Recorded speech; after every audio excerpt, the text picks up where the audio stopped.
On the way home, everybody. So I had the interior light on because it's dark out here. I'm in the middle of the country. Had an appointment this evening, which is in about 30 minutes. So I'm driving to that appointment. Been stuck in traffic, so I'm watching my GPS here. But I want to kind of leave a message. I was thinking about things on the way up here, and between my appointments tonight I keep talking about a lot on the YouTube channel, and sometimes it gets across, sometimes it doesn't. But I think again the mental attitude that we all have here, the 6 inches between our ears, is more important. And product knowledge I think is the number one skill. Is the ability to control your attitude. And I love this business. I love this business when it's when I get porched. I love this business when I make a sale. I love this business when I go 3 or 4 or 5 sales without making appointments without making a sale. And I think that's what you have to. I mean, again, I don't expect you to have that passion when you're first starting out. But again, remember, we're in the business of protecting families, and I got porched earlier, and I let them know on the door and said, "Hey, I was late, so it was really my fault." But because they had to leave, and I was about 13, 14 minutes late. Anyways, I let them know on the door and said, "Hey, very, very important. I apologize for being late. Traffic was tough. Whatever." I didn't use the word whatever, but and very important that we get together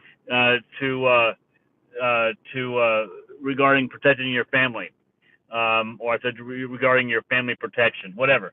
And again, I fully believe that. It's not about me. I'd love to make a sale. I need the money just as bad as anybody else does.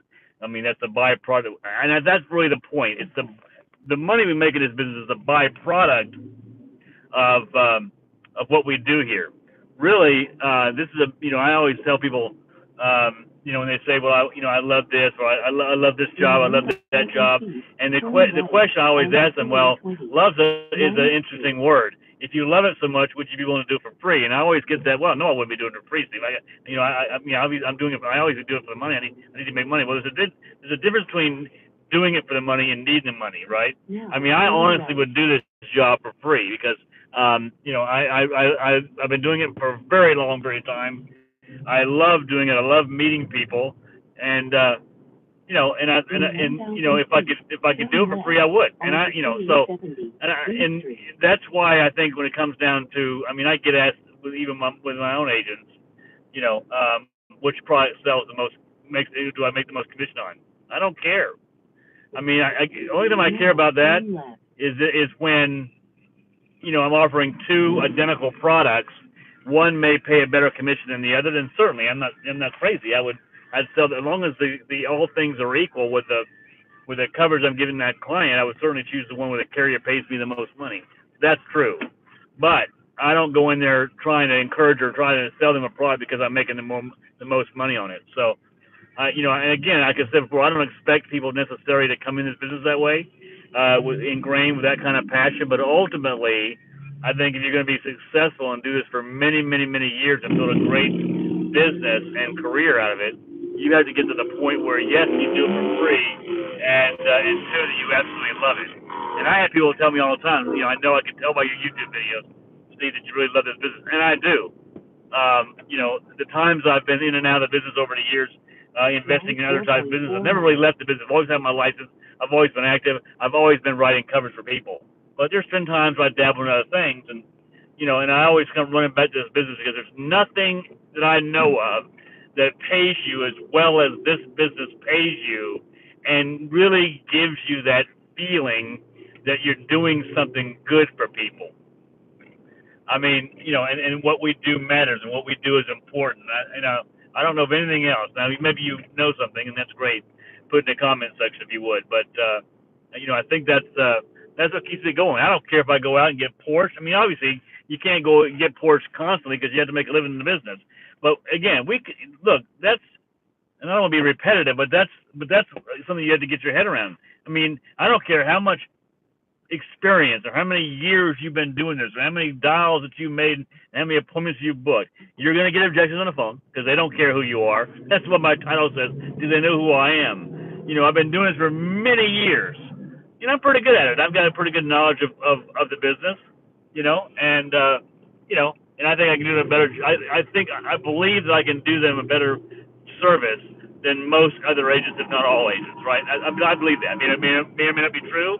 I'm not saying it from an egotistical standpoint, but I get very few replacements and I get very few cancellations. So, in that respect, it has to be somewhat true, right? Because you get cancellations because um, because quite honestly, somebody came in behind you and replaced you, or they didn't feel comfortable with you, or whatever. So, um, but they don't. I mean, they don't know who you are on the phone. They don't know how much experience you have.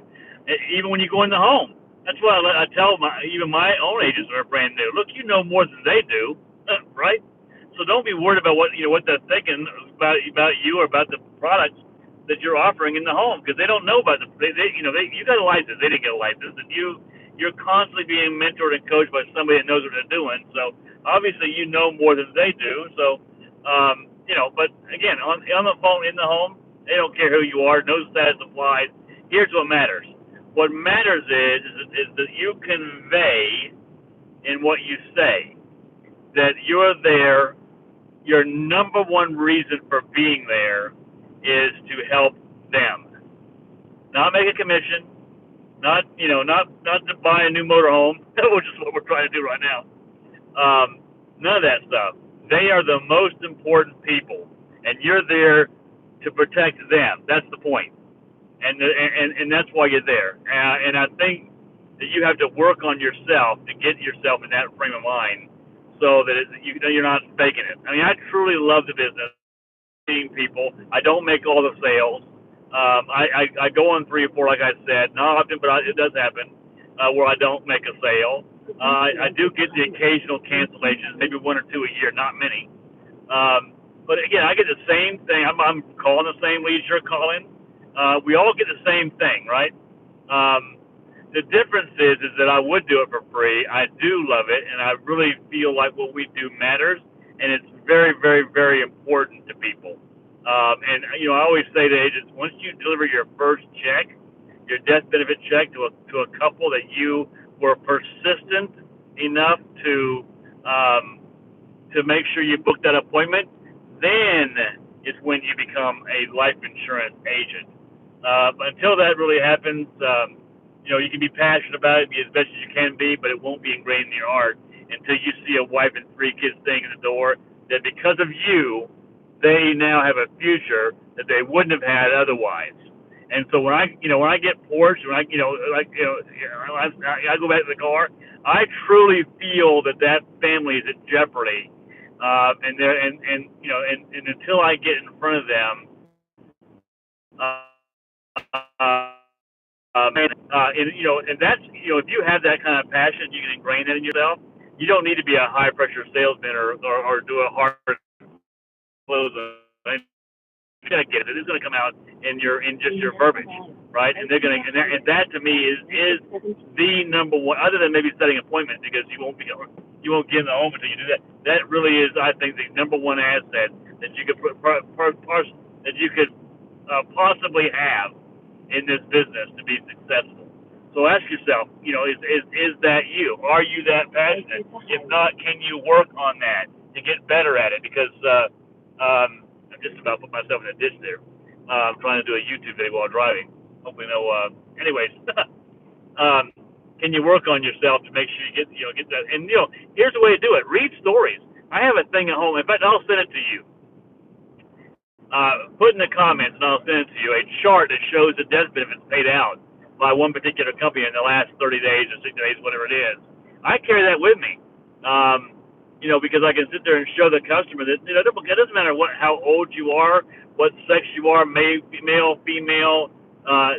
what your skin color is, whatever. We're all at risk here, and all of us can go instantly at any age. Right? As you all know, I've had 4 funerals in my life in the last 60 days. The day this video is being filmed. 2 of which are family members. 1 is an agent, and so people that are close to me. So and they're not all old. A couple were in their one was in the late 60s, I guess. and my mom, she was 88, but then one was 40 years old. So, and I can't see those comments, guys. Let me see if I can see it. Can you send me a chart? Yeah, fantastic. Thanks for leaving that comment. I can't see who you were, but I appreciate you making that comment. You see how I had to put my glasses on. His pup was driving to see the screen. But yeah, put it in the comments and I'll send it to you. That's something you ought to have in your bag. I used to have one that was occupation persistent, occupation specific, so that if I met with a firefighter, I could show them all the firefighters that passed away at a very young age. That's very powerful when you're in the home. So if you want that, I'll have to dig it up and find it. I know I have the first one I mentioned. I'll try to find the one that's occupation specific. But anyway, hey, listen, I love doing these YouTube live streams. I wish I could do more of them. I'll try to be better committed to them because I think that maybe some of you at least enjoy them. Trying to hit this is a personal thing. Trying to hit 1,000 subscribers this month, and we're very, very close. We had to step up our game here in the next 3 weeks to hit it before we wanted to kind of roll over to 2019 with building 1,000 subscribers. So we're somewhere around 888, somewhere around that. So we're about 115, 120 subscribers out. So do me a favor, if you really enjoy these videos, and if I'm helping you at all, like, comment, share, subscribe, share it out. Hopefully we can reach more people that will subscribe, and I'll come up with some free gift that we can give to everybody. I'll do a 30-minute or 45-minute Q&A session for everybody on the YouTube channel. Bring Angela on board, and we'll answer everybody's questions as best we can. No matter what company you're with or what you're selling, well, has to be final expense or brewery station. I got a new video coming out, and tomorrow actually, that goes over what final expense is and what the difference between a mortgage protection final expense agent selling final expense and a final expense agent that's working for a final expense only company. I think that may clarify some questions I've been getting. Hopefully you'll enjoy that. But anyway, I'm on the way to my appointment, and enjoyed spending just a few minutes with you here. Grateful to have all of you here. And look, we get passionate about what we do. That was the purpose of the video. They don't care who you are. We all deal with the same things. Get numb to the process. If you're going to work in leads-based sales opportunity, it comes down to getting some leads. So your number one skill, getting some leads and booking your appointments. So what is your number one skill? It's not product knowledge, right? It's controlling the 6 inches between your 2 ears, because you're going to get pushback. You're going to get yelled at. You're going to get hung up on. They're going to treat you like crap. It's just the way it's going to happen. So what? It's not personal. Look, I'm sure you've dumped on telemarketers before too. We're not telemarketers. But if you're not using the right script that I use, that I've designed, you're going to sound like a telemarketer, and that means you're going to get more of those kind of objections, and they're going to dump on you. You're the easiest person to dump on when they're having a bad day. Understand it's not personal, right? Put the lead back in the stack, dial them 3 or 4 weeks down the road, and things may have completely changed. Remember, life insurance is an event-based business, meaning that, something's going to happen in their lives. Ask me for it, and I'll provide it to you. Somebody asked me about a phone script. But remember, life insurance is an event-based business, so when they fill out that lead, they were concerned about the mortality, and that they may be at risk if one of the two of the potentially living in the house, husband and wife, partners, whatever you want to call them, passed away. Right now, it could be 6 months, a year later. You get them on the phone, and maybe their mortality, they're not nearly as worried about it. Right? I mean, because things change over time, right? I mean, think about 9/11. Right after 9/11, the churches were packed all across the country. Well, 6 months later, most everybody went back to normal, unless unless it was burned into their heart, that all was all about. Anyways, so point is that another event will happen in their life again. A coworker, a family member, friend will pass away, get cancer, what have you. That will reignite that fear that they caused it to fill it out. So never throw away a lead. If they tell you to never call back, I got it taken care of, go away, I still put it back. It just means I'm not going to follow up with them as often. So if I got the lead, I'm calling them every day, then maybe every week, then maybe every month. If they tell me not to call again, or they yell at me, maybe I call them back in 3 months. But I'm not going to stop calling them because things do change. And guess what? You know, once they give you an appointment, the sale's already made. They're not going to give you an appointment to waste your time, right? If they give you an appointment, something's changed, right? Whether maybe what they have they don't like, or or they have questions about it, or it's too expensive, or whatever. But if they give you an appointment, you need to go on that appointment, understand that the sale was made when they gave you the appointment. That's the key, and go on that basis. Here I'm going 60 miles an hour in a 35-mile-an-hour zone because I'm so focused on getting jacked up about talking to you guys. So I'm slowing down now. Sorry about that. Anyway, so really enjoy. Like I said, I think that's some good quality stuff. I do like doing these live streams because I'm less prepared and more authentic because it's just what's on my mind at the moment. So maybe that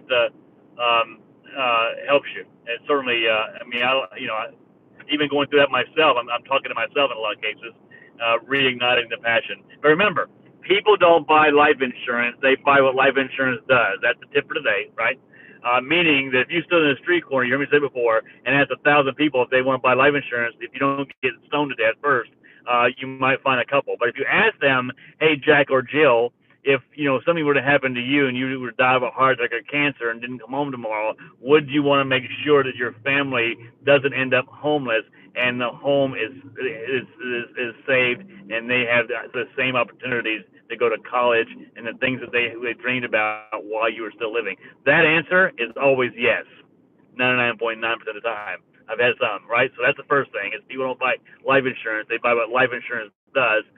And you can go watch my video about you can't sell life insurance. I get into a depth about that. And the number two thing is life insurance is an event-based business. Something has to happen to trigger the desire for the protection.